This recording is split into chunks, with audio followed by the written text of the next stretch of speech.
next part of this is that we're going to go to is I want you to do the same, and to the left side, remember we have we have an experienced horse, and he has done this exercise before.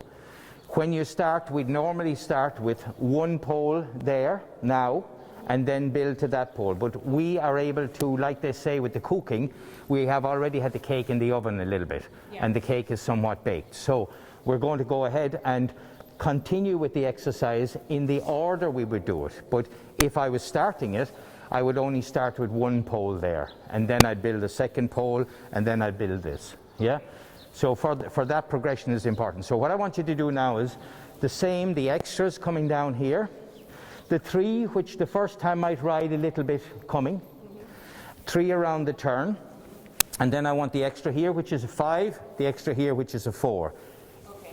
If he does it well, you continue, and you can come off the left rein and do your change over that and make 3 there, 3 up that side, 5 and 4. Okay. Now you tell me what you're going to do.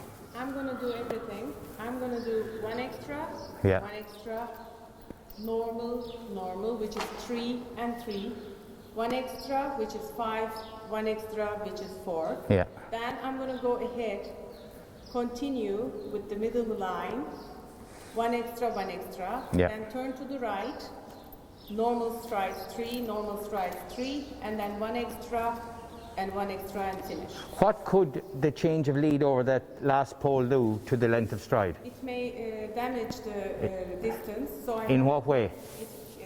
It will get longer, so I have to ride it a bit better. You might have to ride it a little bit forward. And very important, what would you be doing with your head on the turns?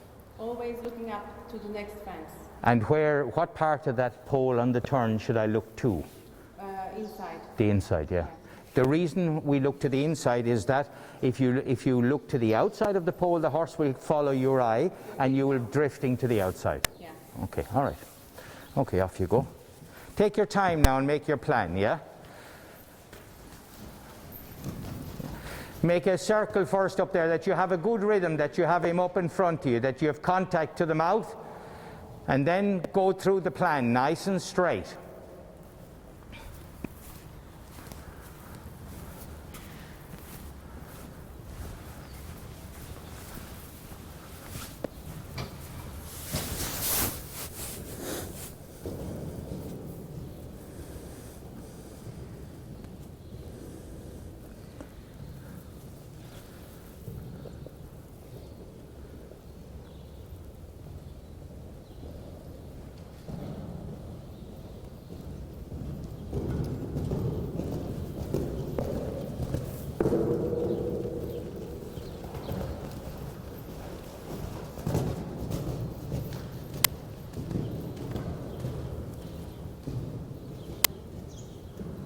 On the rhythm again now.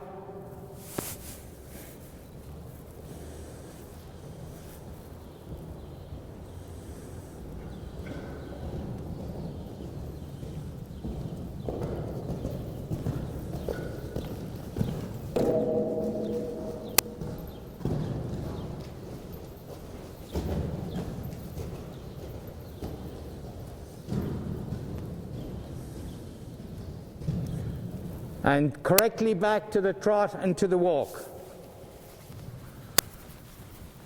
Then collect the trot, and then back to the walk. Okay, and bring him back down here. Give him a little pat then at the end. Okay, what did you feel about that? What were the good points, and where were the places that you felt could be a little bit better? Start with the good. Okay, I had a very good extras there, but I... Start with the left side first. Start with the left side and then do the right. I started with the left. I made 1 circle to give him more impulsion. Then I jumped the vertical. I did 1 extra. Then I did the 5 strides here. Then I went left for my 3. It was getting a little bit away. Yeah. I pushed him, and they're also getting away. And then he stepped on one of them. I can remember. Yeah. And then 1 extra, 1 extra. This was very good. Okay. Then I came back. I was a little bit using my own thing. change the lead. Change the lead, yes, exactly. I was You thinking went there. off plan, yeah. That's okay. And that was fine. That's fine to do. If you're able to do it, that's fine. One extra was good, one extra was good. This was better because of the change of lead. It's still getting away because I'm doing extras here. Yeah. But it was fine, he has a big stride. So I did one extra, it was easy. Yeah. And then finished. Okay. All very well. All right. That's good. That's good. What's good is that you are able to describe it and describe the faults that you make. Yeah. From the coach's point of view, for people who have a coach, sometimes the coach should be involved, can be involved with saying a bit more here, a bit less here, or whatever. But sometimes the coach should shut up and say nothing and should just allow the person do their own thing. Yeah. And then the person will learn better. People learn better when they are making the decisions. If you make all the decisions for them, then they end up in the end, it's like a remote control plane. Without the remote control, they can't fly. So you try to give somebody a little bit of freedom to it. And I also find that at times I get too involved. So I have to say, hey, stop and do it. Now, for me, yes, you correctly identified, to the left side was a little bit, got away, a little bit. But you got stuck in, and I thought you fixed that. Immediately you landed here, you're aware of making your 3. Yeah. And your 3 around the turn.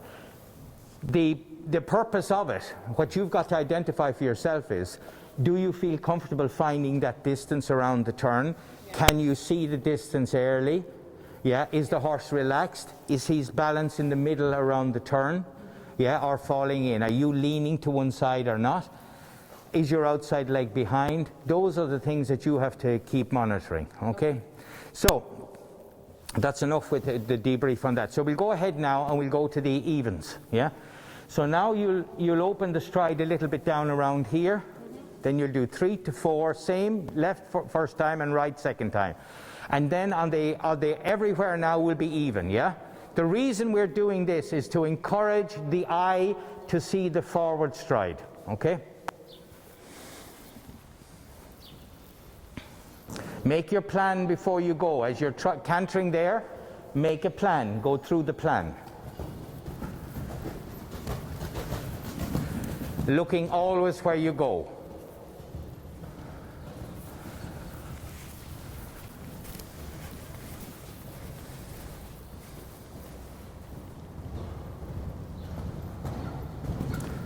Here we're doing the 3 strides to the 4 to the 3, 1, 2, 3.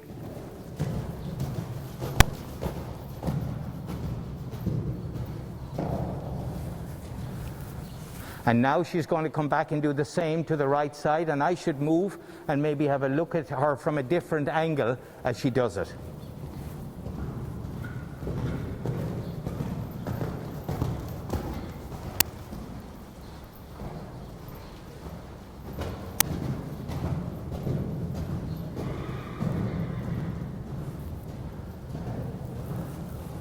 Well done.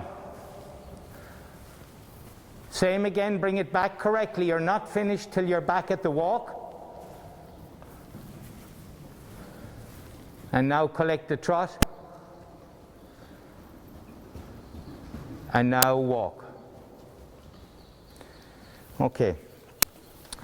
So what do you think from the coach's point of view was important at the start, before this lesson started? What was important? To give me the right information, Yeah. the right amount of information, and to find the distance evenly. Okay, and what from the coaches, what should he make sure he did correctly? He has to make sure that he explained me correctly what we want to achieve at the end of the... Go back a step further now, before that. What about the exercise itself? To achieve turning the corners. Yeah, but what about the mechanic of that? If I built where the poles are, where everything is, Yeah. is that important? It is very important to give me the right aid at the right time to find the distance. What about if I had too long a distance on one turn and too short on the other? Then it's not fair. Oh, it's not fair. Okay. Not fair. So that's what I'm trying to get at, is that from ourselves as a coach, we have to make sure we're technically proficient. The things that we're talking about are the technical part of the sport. So that's important, the technical. Tactical means we have to pick what level the person is able and the horse is able to do, yeah, and what competition they're able to do. You don't push them beyond what they're able to do. And just because you do 120 doesn't mean you're a 120 rider for life. Maybe that was an easy 120 or whatever. Then we go on to the mental, and the mental means developing calmness and all of that, and concentration. And these exercises develop concentration because there's things happening one after the other. Jumping a single fence does not develop concentration. So, and this develops commitment to taking on a distance here. It's getting away from me. What do I do? Oh, I have to use leg. So there's a lot of lessons coming from that. The physical, it's getting you fitter. It's getting you fitter not only on the straight line, it's making you use your legs, it's making you collect. So it's physically demanding for the horse and the rider. Yeah.